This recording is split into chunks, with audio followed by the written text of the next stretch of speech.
How old will you be on Monday? I'll be 0. 0? What do you mean? How are you going to be 0? 100. You can't.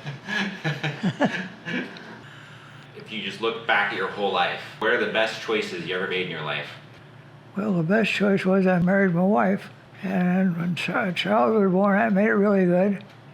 How did you meet your wife? I was going in a grocery store getting groceries, and she was in a checkout line right ahead of me. And I thought she was kind of cute, so I pursued her. The reason I moved to Falls City was that my wife's mother bought a house in Falls City, and she was very persistent about us moving to Falls City. She was kind of a domineering person. So she said, you're moving to Falls City, and so you moved to Falls City. Yeah. So are you glad you moved to Falls City? Yeah. I just wanted to be with my family, which was my wife and her family. I didn't have any desire to be anywhere else. I wasn't one to reach out to other people very much. My family was always pretty quiet and peaceful people. We didn't do anything to change things too much. And so we made a home for ourselves in Falls City. We were just living a normal family life, I thought.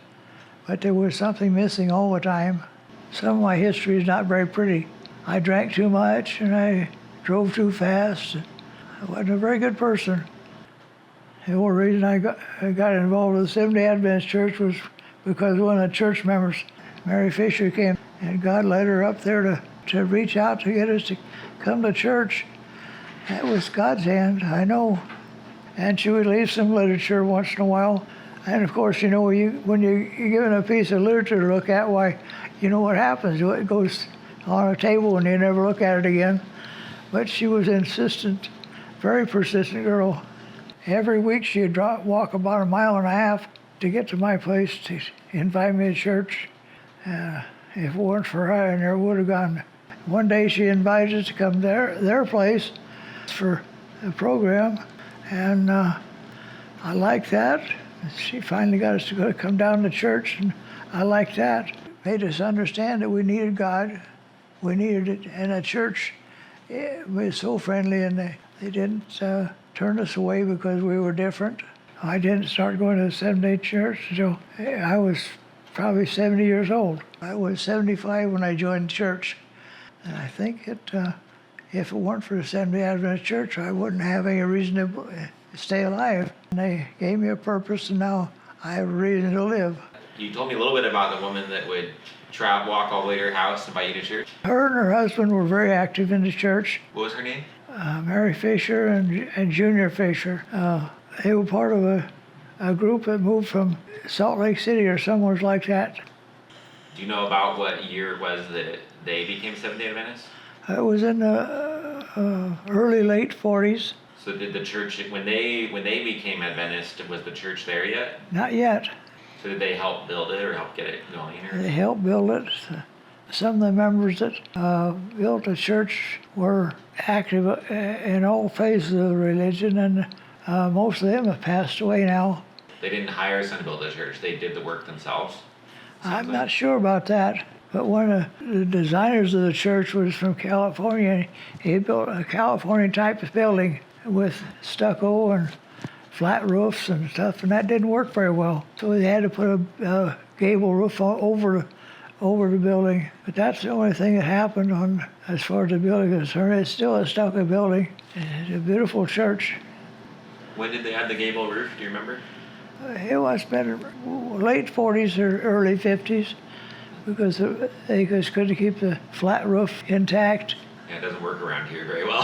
Not very well. Are you still involved with them at all? Oh, yeah. I go to church every Sabbath. I'm really happy about the church fellowship because it gets you involved with people that you know and love, and it gets you a sense of belonging. Just after my wife died, I thought, well, now it'd be nice to go visit places that we'd gone together to. So I started doing that, and I ended up in Eastern Oregon, Baker City, and it was April Fool's Day of all things. Driving a van that was set up to live in, and so I wanted to find a place where I had electricity, and a road map said it was a campground at Anthony Lake's ski resort. So well, that's a good place to go. I can get electricity and get everything charged up. So I started up there. I had no idea what the topography was, but on the way up over the mountain, why it started snowing in just a few miles. Why it was 5 or 6 inches of snow, and I, well, maybe I'm going the wrong way. So I turned around and started back. And by that time, the roads were non-existent. You couldn't see a sign of roads. I lost the road. I went over the edge of the road and turned the van up on the side. I had my seatbelt on, so I was hanging on the seatbelt with my head down toward the center of the car. That was about 5 o'clock on a Friday. I'm out in the boonies. I had no idea where I was. I was going to hang there till I passed out, and it would get cold and I'd freeze to death. I prayed to God that He would help me to do whatever He wanted me to do. And my job, as far as He was concerned, was reaching out to other people. After a while, a couple hours, my legs had already gone numb. A guy came along and he said, "I don't think I can help you without hurting you. I'll go get some help." Well, a little while later, while he was there, he had help. They had got the deputy sheriff and they'd ordered an ambulance, even ordered air flight. They thought I was hurt. Took me out to Anthony Lake Ski Resort and put me back together. I wasn't hurt. I remember that the rest of my life. I started visiting people as much as I could, and that's what I feel He told me to do. Some of them are in dire straits and are old and incapable of taking for themselves, and just comfort them. Sometimes that's all you need is somebody to believe in you and give you a comfort. One of the first people I went to was a fellow in Dallas. Anyway, he lived on this rural road, and I heard he broke his leg. So well, maybe that's a good place to go visit. So I called the people, and I told them I wanted to come visit them. Well, you know, they didn't know me, and I didn't really know them. I'd met them at various times at a church, but they didn't know me. But they let me come and visit, and we became friends. And almost every week I'd go to their house and visit.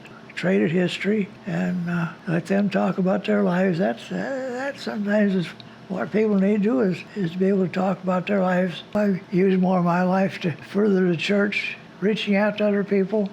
Has that brought you satisfaction? Oh yes. Whenever you can do anything that you feel is important, then it gives you satisfaction that you've done something. It gives you a purpose to live for.